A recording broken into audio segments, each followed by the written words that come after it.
الحمد لله حمدا كثيرا طيبا مباركا فيه كما يحب ربنا ويرضى. أشهد أن لا إله إلا الله وحده لا شريك له، وأشهد أن محمدا عبده ورسوله صلى الله عليه وعلى آله وسلم تسليما كثيرا. أما بعد. Alhamdulillah, syukur senantiasa kita panjatkan kepada Allah Subhanahu wa ta'ala yang telah melimpahkan kenikmatan tiada terhingga kepada kita semua. Ikhwatiddin a'azzakumullah,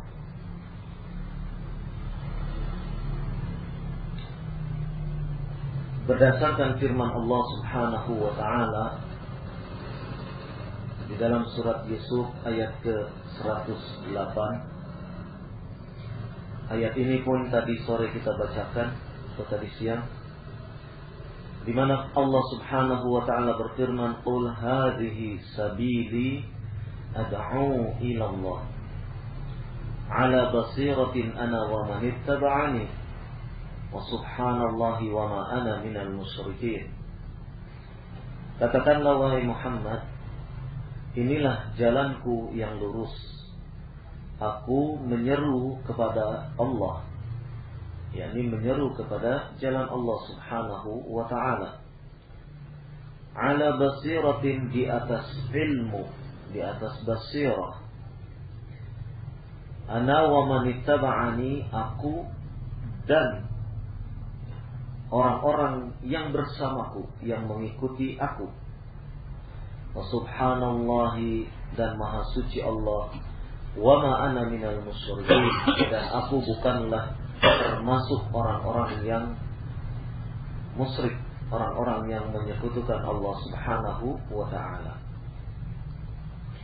Penjelasan ayat ini menurut Asy-Syaikh Abdus Salam bin Barjas Hafidh rahimahullah, kalimat wa man ittaba'ani merupakan ataf ala dhamir fi ad'u ilallah, terhadap dhamir yang ada di dalam penggalan ayat ad'u ilallah, aku menyeru kepada Allah.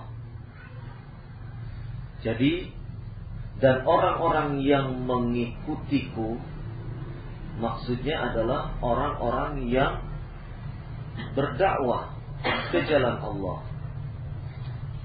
Maka dijelaskan oleh Syekh Abdul Aziz, Syekh Abdul Salam bin Barjas rahimahullah, "Fafiha dalilun ala anna atba'ahu sallallahu alaihi wasallam hum du'at ila Allah ta'ala." Fafiha, maka di dalam ayat tersebut, yaitu surat Yusuf ayat 108, dalilun, menjadi dalil ala anna atba'ahu sallallahu alaihi wasallam, bahwasannya atau sesungguhnya orang-orang yang mengikuti Nabi sallallahu alaihi wa ala alihi wasallam humud du'at, mereka adalah para du'at ilallah ta'ala, yang menyeru kepada Allah, menyeru manusia agar berada di atas jalan Allah ta'ala. Maka makna ayat ini menjadikan pedoman bagi kita bahwasannya setiap pengikut Nabi sallallahu alaihi wa ala alihi wasallam adalah merupakan dai, orang yang memiliki kewajiban untuk menyampaikan risalah agar manusia berada di jalan Allah Subhanahu wa ta'ala. Karena sesungguhnya ad-da'watu ilallah, kata Syekh Abdus Salam bin Barjas rahimahullah, ad-da'watu ilallah ta'ala ibadatun azimatun. Dakwah, menyeru manusia untuk berada di atas jalan Allah Subhanahu wa ta'ala adalah merupakan bentuk ibadah yang teramat agung, teramat besar nilainya, pahalanya, keutamaannya. Qala amarallahu biha, maka Allah pun memerintahkan para pengikut Nabi sallallahu alaihi wasallam dengan dakwah, memerintahkan mereka untuk berdakwah, wa hatta 'alaiha, dan mendorong para pengikut Nabi sallallahu alaihi wasallam untuk bergerak di dalam lapangan dakwah. Wa ja'ala ahlaha ahsanan nasi qawlan, dan menjadikan pelaku-pelaku dakwah ahsanan nasi qawlan adalah sebagai orang yang terbaik, sebagai manusia-manusia yang terbaik di dalam pembicaraan. Artinya orang-orang yang berdakwah telah Allah jadikan bagi dia sebaik-baik perkataannya. Wa afdalahum amalan, dan orang yang paling afdal, paling utama mereka itu dalam hal amalannya. Amalan apa? Amalan dakwah. Ini berdasarkan firman Allah Subhanahu wa taala di dalam surat Fussilat ayat ke-33. Dalam surat Fussilat ayat ke-33 ini Allah Subhanahu wa taala berfirman, "Wa man ahsanu qawlan mimman da'a ila Allah wa 'amila salihan wa qala innani minal muslimin." Allah Subhanahu wa taala berfirman, "Wa man ahsanu qawlan." Dan siapakah yang lebih baik perkataannya? Kalimat ini merupakan bentuk pertanyaan retoris yang tidak memerlukan jawaban. Siapakah yang lebih baik perkataannya? Mimman da'a ilallah, daripada orang yang menyeru ke jalan Allah, menyeru agar manusia menetapi al-haq, wa amila salihan, dan orang yang beramal soleh, wa qala innani minal muslimin, dan dia berkata sesungguhnya aku termasuk orang-orang yang pasrah diri. Wal ma'na la ahad ahsanu qawlan minhu, maka maknanya bahwasanya tidak ada seorang pun yang baik perkataannya, yang terbaik perkataannya. Liqaunihi da'a ilallah, yang menjadikan dia kecuali adalah orang yang berdakwah kepada Allah Subhanahu wa ta'ala, wa amila bima yad'u ilaih, dan melakukan aktivitas yang menyeru manusia untuk berada di atas jalan Allah Subhanahu wa ta'ala. Ini keutamaan dari orang yang menyeru, berdakwah di jalan Allah Subhanahu wa ta'ala. Kemudian firman Allah Subhanahu wa ta'ala dalam surat Ali Imran ayat ke-104, di mana Allah Subhanahu wa ta'ala berfirman, "Wal taqum minkum ummatun yad'una ilal khairi." Wal taqum minkum, dan hendaklah ada di antara kalian ummatun, yaitu satu umat, yad'una ilal khairi, yang menyeru kepada kebaikan, wa ya'muruna bil ma'ruf, yang menyeru, mereka itu menyeru kepada yang ma'ruf, wa yanhauna 'anil munkar, dan mereka mencegah manusia untuk melakukan perbuatan-perbuatan yang mungkar, wa ulaika humul muflihun, dan mereka itulah orang-orang yang mendapatkan kemenangan, mendapatkan kesuksesan. Di dalam ayat ini Allah Subhanahu wa ta'ala membuat kategorisasi orang yang sukses, yaitu orang yang berdakwah, menyeru kepada kebaikan, menyeru kepada yang ma'ruf, mencegah kepada yang mungkar. Mereka itulah orang-orang yang dikategorikan memperoleh kesuksesan, sukses dunia akhirat. Demikian juga Allah Subhanahu wa ta'ala berfirman, "Ud'u ila sabili rabbika bil hikmati wal mau'izatil hasanah wajadilhum billati hiya ahsan." Surat An-Nahl ayat 125. Ud'u ila sabili rabbik, serulah oleh engkau, serulah ila sabili rabbik, kepada ke jalan Rabbmu. Kalau kita perhatikan susunan bahasa ud'u adalah fi'il amr, yaitu kata kalimat perintah. Siapa yang diperintah? Yaitu kita dalam bentuk individu, bukan dalam bentuk jamaah. Bentuk jamaah bukan, tetapi ud'u, serulah. Oleh siapa? Oleh engkau, individu per individu yang diperintah oleh Allah. Serulah ila sabili rabbik, kepada jalan Rabbmu, bil hikmati, dengan cara yang hikmah, wal mau'izatil hasanah, dan dengan cara memberikan nasihat yang baik. Wajadilhum, dan bila memang perlu berdebat dengan mereka, billati hiya ahsan, dengan cara yang paling baik. Artinya tetap mengutamakan adab-adab dalam melakukan diskusi, munaqashah dengan orang-orang yang memang berhak atau memang orang yang sedang mencari kebenaran. Jadi berdebat itu artinya berdiskusi itu diperbolehkan manakala orang yang mengajak diskusi itu benar-benar dia mencari kebenaran. Bukan diskusi kemudian siapa di antara kita yang paling benar, bukan. Tapi diskusi itu para ulama membolehkan seseorang berdiskusi kalau orang yang datang kepada kita memang dia membutuhkan al-haq, memang dia perlu kebenaran, menginginkan kebenaran. Tapi kalau ada orang datang ke sini kemudian mana yang benar, aku atau kau? Apalagi kalau sampai ada taruhannya. Kalau aku yang benar, kau ikut aku. Kalau kau yang benar, maka aku pun akan pindah ikut kamu. Nah, seperti ini adalah sesuatu yang dilarang. Ini bukan diskusi ataupun bukan jidal yang seperti itu. Ya. Itulah yang namanya perdebatan yang dilarang di dalam syariat.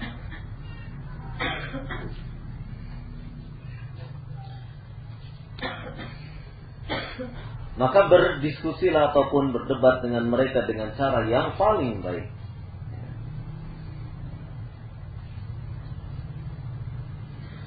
Maka kata Nabi sallallahu alaihi wasallam di dalam Sahihain dari hadis Sahal bin Sa'ad radhiyallahu anhu, anna Nabi sallallahu alaihi wasallam bersabda kepada Ali bin Abi Thalib, Wallahi demi Allah, kata Rasulullah sallallahu alaihi wasallam, la ayyahdiyallahu bika rajulan wahidan, seandainya ada seorang laki-laki yang mendapatkan, yang diberi oleh Allah Subhanahu wa taala hidayah melalui dirimu, khairun laka, maka itu lebih baik bagi dirimu min humrin na'am, daripada engkau mendapatkan unta merah.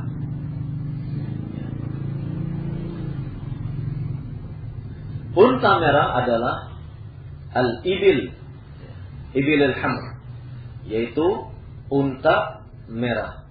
Humrun na'am adalah unta merah. Dia adalah merupakan harta yang paling sangat berharga di kalangan orang-orang Arab.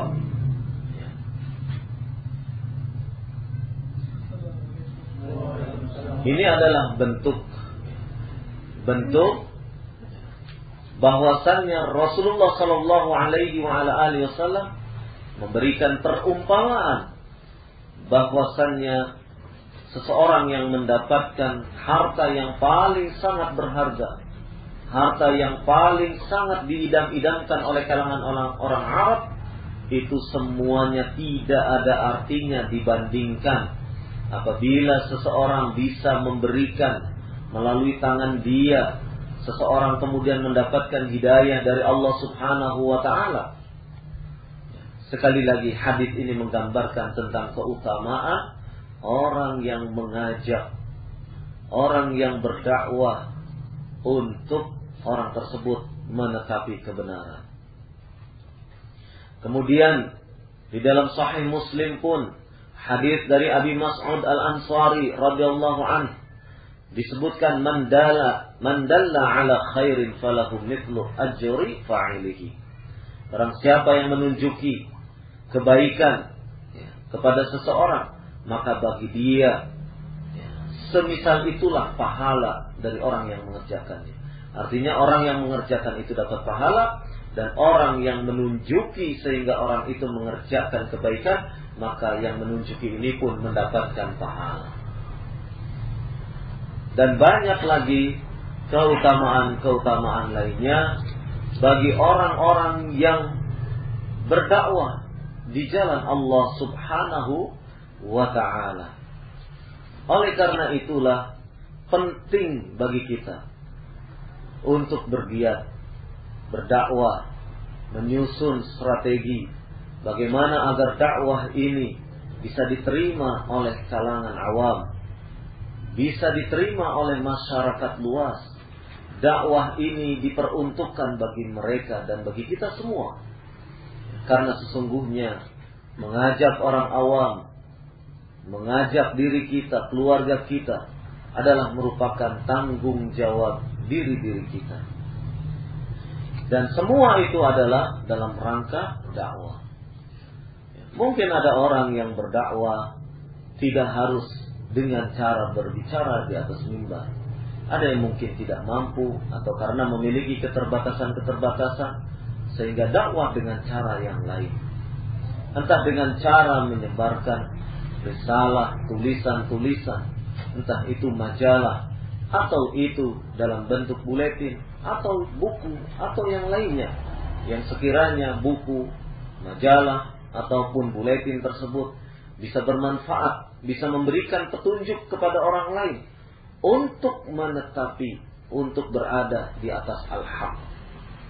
Maka semangat dakwah ini adalah senantiasa yang diajarkan oleh Rasulullah sallallahu alaihi wasallam. Bahkan para sahabat pun, di antaranya adalah Mu'adz ibn Jabal radhiyallahu anhu, ditugaskan ke Yaman oleh Rasulullah sallallahu alaihi wasallam untuk berdakwah. Nabi sallallahu alaihi wasallam berwasiat kepada Mu'adz ibn Jabal radhiyallahu anhu ketika akan berangkat ke negeri Yaman. Innaka sata'ti qauman min ahlil kitab. Kata Nabi sallallahu alaihi wasallam kepada sahabat Mu'adz, sesungguhnya engkau akan datang mendatangi satu kaum yang mereka itu dari kalangan ahlul kitab. Menunjukkan yang pertama faedah daripada hadis ini, Nabi membimbing para duat. Nabi menjadikan para sahabatnya adalah orang-orang yang ditugaskan untuk berdakwah. Ketika berdakwah, faedah yang kedua, ketika seseorang berdakwah, dia harus tahu orang yang dihadapinya, orang yang dihadapi yang akan didakwahi. Manakala orang tersebut adalah dari kalangan ahlul kitab, maka harus disiapkan orang-orang yang memang mengetahui tentang hal yang demikian itu. Jadi hikmah ataupun faedah dari kalimat Nabi sallallahu alaihi wasallam, innaka sata'ti qauman min ahlil kitab, sesungguhnya engkau akan datang kepada satu kaum di mana mereka itu tergolong dari kalangan ahlul kitab. Ini menunjukkan Nabi sallallahu alaihi wasallam memahami tentang keadaan mad'u. Nabi sallallahu alaihi wasallam memahami keadaan masyarakat yang akan didakwahi, mengenal hurufnya, budayanya, tradisinya, kebiasaan-kebiasaannya. Ini penting sekali ketika kita mendatangi seseorang untuk kemudian memberikan sesuatu. Seseorang ini apakah memang mau menerima atau tidak? Ketika kita melihat orang ini memang senang dengan al-haq, senang dengan sesuatu kebenaran, senang dengan sunnah, senang menjalankan agama, maka kita dekati, kita dakwahi. Itu artinya kita mengetahui tentang orang yang akan kita dakwahi. Diberilah kemudian majalah kah, buletin kah, buku kah, atau yang lainnya, atau diajak ke majelis ta'lim untuk belajar menuntut ilmu syar'i. Dengan demikian, seseorang yang berdakwah harus paham betul siapa yang akan didakwahinya. Maka Nabi sallallahu alaihi wasallam menugaskan para sahabat ke Yaman adalah dalam rangka untuk menyebarkan dakwah. Dan ini pun karena sesungguhnya setiap umat Nabi, yaitu setiap pengikut Nabi Sallallahu alaihi wa ala alihi wasallam, mereka adalah para duat. Balighu anni walau ayat, sampaikanlah dariku meskipun hanya satu ayat. Sampaikan dariku meskipun satu ayat. Artinya benar-benar ketika kita memahami satu ayat ini, kemudian kita benar-benar menyampaikannya kepada yang lain. Dan terlebih daripada itu, kita sebagai duat, sebagai da'i, hendaklah benar-benar memberikan contoh teladan di dalam setiap kehidupan. Ketika kita mendakwahi seseorang, maka jadikanlah kita menjadi orang-orang yang memang telah bisa menunaikan, melaksanakan apa yang diperintahkan di dalam syariat. Benar-benar akhlak kita, perilaku kita mencerminkan apa yang dituntut oleh sang mad'u. Sehingga dengan demikian tidak lantas berbeda antara ucapan dengan perbuatan. Ya. Ada orang yang berdakwah, mendakwahi orang-orang tertentu yang punya harta kekayaan. Ya. Ternyata apa? Ternyata esok lusa dimanfaatkan. Dia ingin menjalin bisnis, dia ingin nanti bisa dihutangi uangnya, ya, untuk kemudian menjalankan bisnisnya. Ini adalah seorang dai yang demikian ini tidak baik. Dia mengeksploitasi keadaan mad'unya untuk kepentingan-kepentingan pribadi. Yang demikian ini tentu saja akan merusak citra dakwah itu sendiri. Seharusnya bila perlu kitalah yang memberi. Seharusnya bila memang kita mampu, kitalah yang memberi. Kitalah orang-orang yang telah faham tentang din, orang-orang yang telah faham tentang agama, syariat, yang lebih baik dibandingkan mereka. Semestinya kita memberi contoh. Maka Allah Subhanahu wa ta'ala mengancam terhadap orang-orang yang hanya bisa berbicara sementara dia tidak berbuat, tidak melakukan apa yang diperintahkan atau disuruhkan kepada mad'unya atau orang lain. Allah Subhanahu wa ta'ala berfirman dalam surat As-Saff, Ya ayyuhalladzina amanu lima taquluna ma la taf'alun. Wahai orang-orang yang beriman, lima taquluna ma la taf'alun. Mengapa kamu mengatakan sesuatu yang kamu sendiri tidak melakukannya? Kabura maqtan 'indallahi. Amat besar kebencian di sisi Allah. Antaqulu ma la taf'alun. Kalian mengatakan sementara kalian tidak mengerjakan. Kabura maqtan 'indallahi ma la taf'alun. Kabura maqtan 'indallahi an taqulu ma la taf'alun. Amat besar kebencian di sisi Allah Subhanahu wa ta'ala, kamu mengatakan sesuatu sementara kamu sendiri tidak mengerjakannya. Ini adalah penting, bahwasanya seorang dai benar-benar memberikan teladan, contoh untuk umatnya ataupun untuk orang-orang di sekitarnya yang didakwahi. Sehingga orang pun akan tumbuh kepercayaan. Orang pun akan tumbuh kepercayaannya kepada dakwah itu sendiri. Sehingga dakwah itu pun terjaga. Kadang-kadang dakwah itu tidak bisa dijaga. Rusak dakwah itu karena perbuatan 1-2 orang. Perbuatan 1-2 orang merusak yang lainnya. Ini yang penting sekali untuk dijaga. Perilaku kita, tutur kata kita, sikap kita, tunjukkan sebagai orang yang benar-benar memang ta'lim, memang belajar. Akhlak kita harus berbeda dengan masyarakat awam. Perilaku kita harus berbeda dengan masyarakat awam. Tutur kata kita harus berbeda dengan masyarakat awam yang tidak pernah ta'lim, yang tidak pernah mengkaji ayat-ayat Allah dan sunnah-sunnah Rasulnya Sallallahu Alaihi Wasallam. Dan terlebih daripada itu, hendaknya kita menyiapkan, berusaha mulai sekarang mengatur rencana di mana markas untuk dakwah kita. Walaupun mungkin ukuran tanahnya tidak terlalu besar, walaupun mungkin bangunannya tidak sampai harus 2-3 lantai, tapi ada satu tempat yang bisa dijadikan oleh kita untuk dijadikan pusat kegiatan. Orang akan melihat di mana dakwah salafiyah. Oh itu loh, di Jalan Pulang, di sana tempatnya.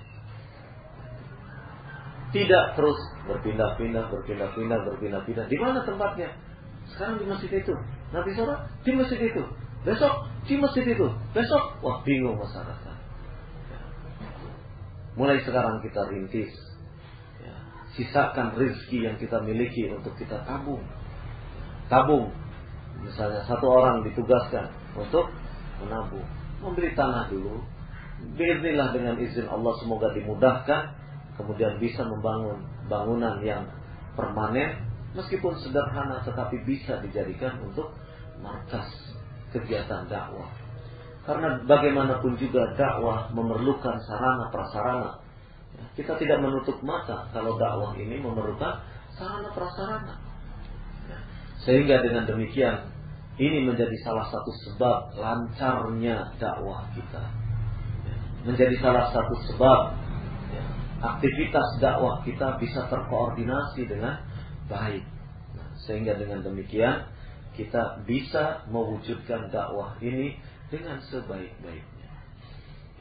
Kalau sudah ada tempat, kan tinggal mencari orang yang mengisi, kan begitu. Sekarang kita, ini ada ikhwah pulang dari Yaman. Nah, tempatnya di mana? Nah, kan bingung. Akhirnya lepas lagi. Tidak bisa dilihat. Kalau sudah ada tempatnya, ini ada ustaz dari Yaman. Nah, sudah tempatkan aja. Ini tempatnya, ini masjidnya, ini. Insya Allah akan bertambah. Orang yang memahami dakwah akan bertambah. Orang yang senang mencintai dakwah ini pun akan bertambah. Dan yang jelas pertolongan Allah Subhanahu wa ta'ala mudah-mudahan akan semakin banyak turun kepada kita semua. Sehingga dengan demikian dakwah kita pun akan semakin bisa dirasakan manfaatnya oleh segenap manusia. Maka ikhwatiddin a'azzakumullah, mari kita dengan ayat hadis yang tadi telah kita atau telah Anda sampaikan kepada antum semua, hendaknya ini menjadi motivasi. Ini menjadi motivasi. Berapa sisa ataupun sebagian rezeki yang kita nafkahkan untuk dakwah ini, kemudian melalui itu orang mendapat hidayah, luar biasa. Itu menjadi amal jariah kita. Selama orang itu terus mengerjakan kebaikan, itu menjadi jariah. Jariah itu artinya pahala yang terus mengalir. Jariah itu artinya mengalir terus. Meskipun kita sudah tidak ada di muka bumi ini, tetapi itu terus mengalir kebaikan-kebaikan tersebut. Maka dari itu, mari kita bersama-sama untuk menyusun dakwah ini sesuai dengan sistematis. Artinya secara sistematis dakwah ini disusun dengan sebaik-baiknya. Sebarkan dakwah salafiyah ini. Meskipun kita seorang diri, sebarkan sebagai wujud tanggung jawab kita bahwasanya dakwah ini harus tersebar. Memang benar ada tantangan-tantangan dari masyarakat, tapi itu tabiat dakwah. Tabiat dakwah adalah senantiasa ada tantangan-tantangan. Rasulullah SAW diboikot selama kurang lebih 3 tahun, hingga para sahabat dan beliau pun sulit untuk mendapatkan makanan yang baik. Sampai kulit-kulit kering pun digunakan untuk mengganjal rasa lapar. Setelah itu beliau pun diejek. Setelah itu beliau ke Taif berdakwah Dari sana pun kemudian mendapatkan tantangan. Beliau dilecehkan, dihina, dicemooh, bahkan dilempari oleh batu. Tapi Nabi SAW tidak lantas putus asa. Datang malaikat gunung untuk menghancurkan masyarakat Taif, tapi Nabi SAW tidak mau, tidak setuju dengan hal yang demikian.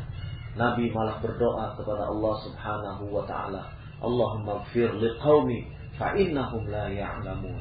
Ya Allah, ampuni kaumku karena sesungguhnya mereka orang-orang yang tidak faham, orang-orang yang tidak mengetahui, karena mereka masih jahil.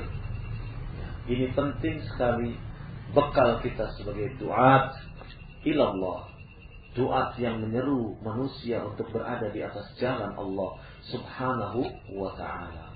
Mudah-mudahan yang sedikit ini bisa bermanfaat. Karena sudah tiba waktu Isya, maka saya akhiri, dan mudah-mudahan harapan kita bersama bisa segera ada markas untuk dakwah, minimal ada tanah, masjid, kegiatan di situ berpusat. Kemudian aktivitas belajar mengajar pun bisa terlaksana dengan baik. Mudah-mudahan Allah memberikan kemudahan kepada kita semua untuk mewujudkan cita-cita dan harapan kita semua. Dan Palangkaraya besok akan semakin semarak, semakin bergairah orang untuk mengikuti dakwah salafiyah. Semakin menyenangkan, semakin orang mencintai terhadap dakwah ini. Mudah-mudahan Allah memberikan kemudahan kepada kita semua. Subhanakallahumma wa bihamdik, asyhadu an la ilaha illa anta, astaghfiruka wa atubu ilaik. Wa sallallahu ala nabiyyina Muhammad walhamdulillahi rabbil alamin. Wallahu a'lam.